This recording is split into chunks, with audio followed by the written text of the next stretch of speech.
Someone once asked me, what is the moment that enough is enough and it's gone too far and you have to leave? And I sat with that question for a little bit. And I said never. I said there isn't a point.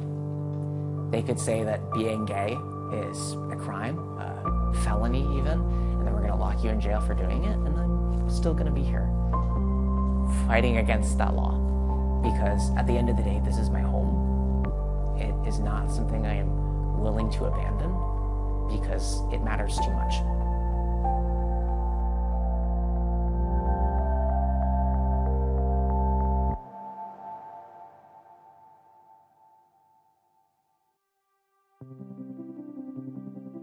I grew up here, right here in Miami-Dade County, seen the good, the bad, and the ugly. I remember I was in the 3rd grade. A friend of mine was getting ready to have a birthday party, and the party was canceled because Dr. King was murdered. I said, it's not fair. That was in 1968. It's 2024, and I'm still saying it's still not fair. It almost feels as if time is repeating itself. I had a very LGBT inclusive school environment and really grew up in this very supportive bubble. We started PRISM as a high school club with the intention of creating that safe space. Hey! Today's a good day. You wanna know why? It's PRISM's birthday! We work to expand access to LGBT inclusive education and sexual health resources for young people in South Florida. It wasn't until 2022 that we really started getting into policy and advocacy and activism and those things that are such a big part of our fabric now.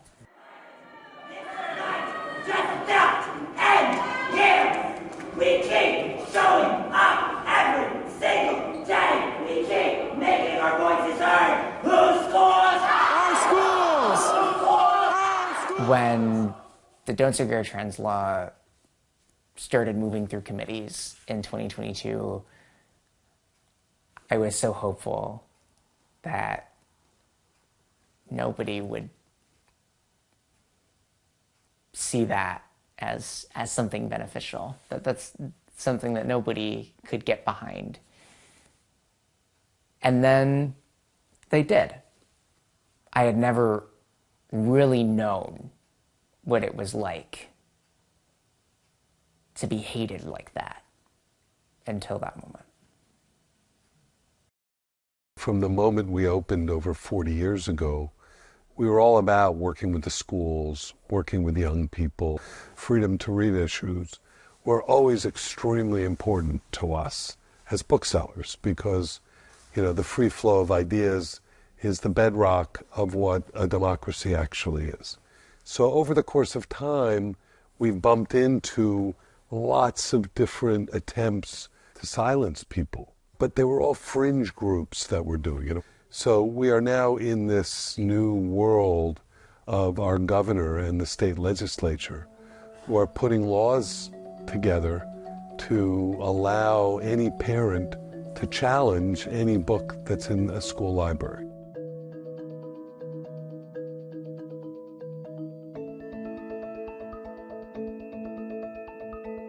I'm a native Miami and my parents are Cuban. I felt like when I was growing up, I was a lot freer than the kids are now, and that's kind of what started my activism. Moms for Libros started based on an actual book challenge that happened in Miami. As you may already be aware, Miami has not escaped the book banning going on across the nation. Recently at Bob Graham Educational Center, 5 books, including Amanda Gorman's The Hill We Climb, have been challenged. I felt that if she could challenge the books and it could be removed in that one school, then it was going to start happening all over the city, and somebody needed to do something. So we advocate for public schools, for the ability of kids to get the education that they need to get. We put together an event at this local church that bills itself as a sanctuary for banned books. And then all of a sudden a movement was born. We're a lot stronger than if we're just a bunch of little different pockets of activists, and we help each other out. It's great knowing that I'm not alone.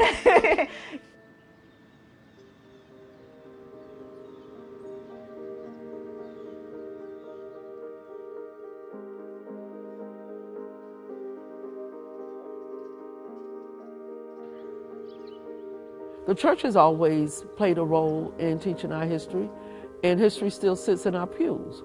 I was only concerned about it not being diluted, making sure that our children understood that Black people did not benefit from being slaves, that we benefited in any form or fashion.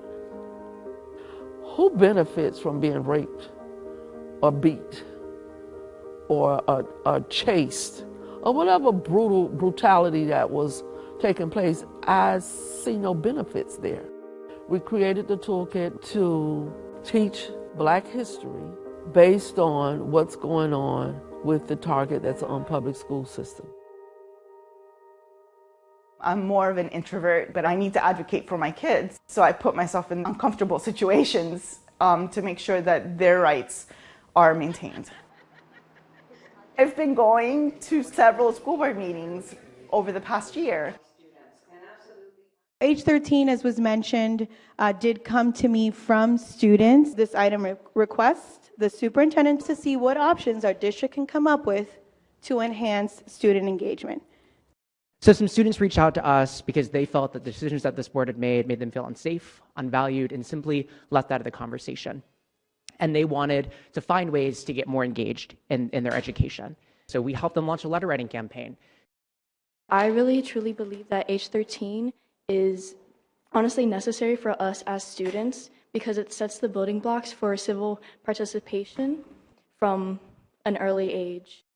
There was a lot of pushback from some of the more conservative members. My name is Lisette Fernandez. I'm a mother of 2 children in date schools, and I stand in support of this proposal. I was afraid it wasn't going to happen, but it did. So I feel like that was a big win. All in favor? Any opposed? Nay? Motion passes. Thank you very much. We are letting you know that the item passed. Are you serious? Yeah. People sometimes say that it's not all that important to engage in the school board because Florida's just going to pass laws that the school board's going to have to implement anyway, and their hands will be tied behind their back. But the reality is there is always a way that local governments and school boards can push back or find a way around it to make sure that their students are supported and that they feel safe and that they're respected and uplifted. We've taken the lemons that they gave us and turned it into lemonade. The teaching of Black history has united Black churches, white churches, Muslims, evangelical Latinos. We now see we have more in common because it's morally wrong. I don't ever want my granddaughter to have to repeat history like her grandfather or great-grandfather has. And the only way she would know that she is or not is the teaching must continue. When we look at like the LGBTQIA community, when we look at racism, it's just like attacks on attacks on attacks on our young people, and they're feeling it. And we create space in our organization to kind of unpack that, but we also recognize that we need that strategy and those solutions in the long haul to kind of address it. I want Florida to be a safe space for Black people, for brown people, for queer folks. But then we realize that in order for us to have a successful movement, it's going to take years.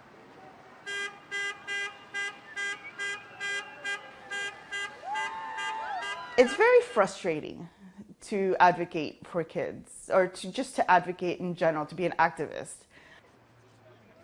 It's a very slow process before you start to see any rewards for your work. But I feel very strongly about this. I feel like I have to do this. I have to be that voice to help the kids. And it's not just for my kids. I want them to have the right information. I want them to understand what occurred in history so that they understand what can happen in the future. I think so many people feel like Florida is a lost cause. I think that that's just patently false and untrue. I've witnessed the resistance in our state. If history has shown me one thing, it is the power of our community to coalesce in crisis. And I think that we are in a moment of crisis and are showcasing that power once again to be able to come together as a community. If it's shown me one other thing, it's that time and time again we win.